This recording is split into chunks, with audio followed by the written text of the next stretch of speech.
Welcome back to Behind the Box. It's the What We're Watching segment, and just like last week, I'm going to nag the first part with Halt and Catch Fire. You guys still haven't watched this. Are you ever going to watch this? It's over now, so now I can watch all of them.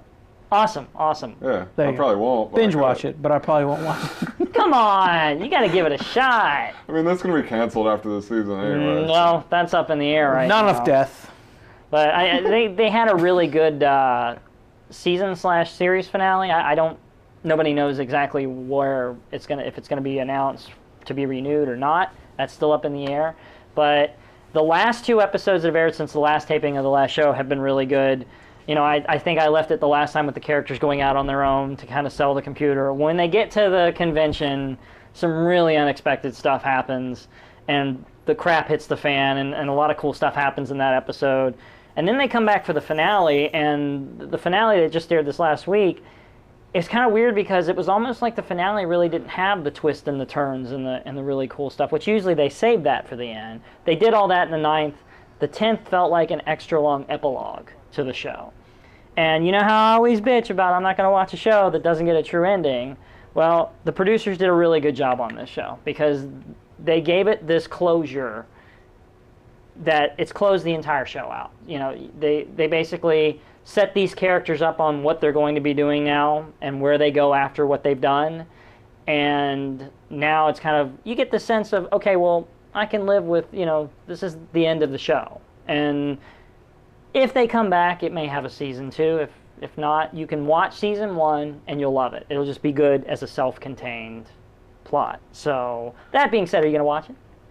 Yeah, I mean, so it has resolution. Yes. Like, that's something that I think that, like, movies do, but a lot of series, especially if they're ongoing and they want to keep going, it's almost like an end of a chapter instead of an end of a book. Mm-hmm. This is the way you're describing it. It can be perceived as both. It can perceive, I mean, it depends on, like I said, but, like, and I'm the biggest, you know, about that being an ending type thing, but I was completely happy with how it ended. And I was like, all right, that's a cool ending. I know that I didn't just waste 10 episodes, you know, if the show doesn't get renewed. And I'd probably watch it again just because I loved the show. It was really good. And I think that, and I'm going to make a prediction now, if AMC gives it a chance, because let's not forget, the ratings giants like Breaking Bad and Mad Men, they didn't start out huge with a ton of people loving the show and a ton of ratings and viewers. Right. That grew because AMC gave them a chance. And I think if AMC gives Halt and Catch Fire a chance, it'll be the next Breaking Bad. So. Well, you can only wait and see, right? Indeed. Yes, definitely. So that's my piece on Halt and Catch Fire. You guys have anything to add to that?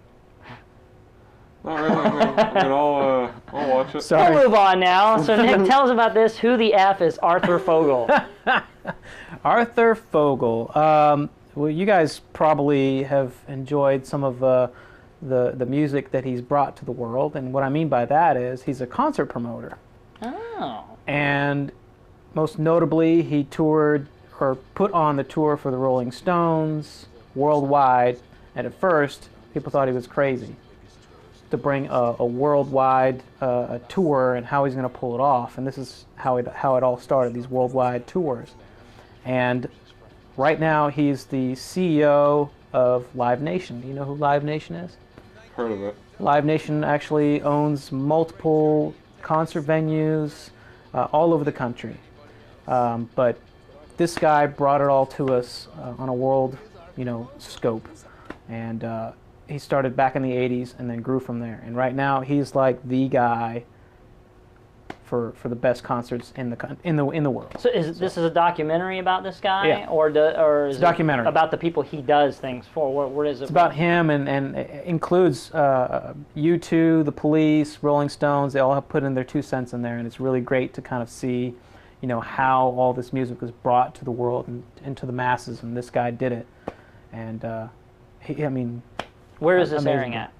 This is on streaming on Netflix, various other online Amazon Prime. sites, Amazon Prime, as well, and I think another one called Flix was another website that's on too. I think that's owned by Best Buy. Oh no, that's Epix. Epix, that's what I meant. Epix. This kind of reminds me of a documentary that I watched called Smash His Camera. It was about like this really famous photographer like celebrity photographer, but you don't know who he is. Yeah, you know, Like, exactly. but you always see his work, like, which is cool. Oh, yeah. It's cool to see, like, you know, all these famous people have respect to about this person or for this person. That's what I'm trying to say. That you've never heard of, and it's cool to see that kind of behind the scenes. Yeah, it's thing. like he brought it all together, and you know, and he's not like when you watch it, he's not like this you know, loud person. He's just a real calm guy, and you can imagine when you're pulling off, you know, shows like he does and tours that he does, you have to stay calm. You have to be able to concentrate on everything. And this guy just, Especially you got to watch it because it really is informative. And if you love music, watch the movie yeah, and find out who definitely. this guy is. You know, Awesome. really Awesome. cool. So Every Street United. Well, if you love soccer, you should watch this. Or football. Football. As it's called in the rest Football. of it. Because actually, that's kind of what this show is about. It was produced by Xbox Entertainment. So with the new Xbox, they made this entertainment division, and they actually just closed down the entertainment division. But they still have a couple shows in development. There's a Halo TV show, which is like their big franchise. yeah, In that they're coordinating with Steven Spielberg to produce that, and that'll still happen, but they've closed it. And there's also like a documentary about the E.T. Nintendo game being dug up in Arizona at a landfill. Oh, that's so those cool. two things are still happening. yeah. I want to see that. But so this was their first project, Every Street United, and they found Thierry Henry, who is a famous soccer player. He's French, and he's played for a lot of club teams. And so they took him and a real famous street soccer player that no one's ever heard of, and they're two like team coaches, and they picked people from all over the world to form two street soccer teams, and then they played against each other. So they got a kid from the Netherlands, a kid from Brazil, somebody from Argentina, one from America, and then brought them all and actually took them to Brazil during the World Cup and played a street soccer game. And whoever won the game, whichever team won the game, won a tryout with the Seattle Sounders, I believe they're called, which is like the MLB, not MLB, what is it? MLS, yeah. Major League Soccer team in Seattle.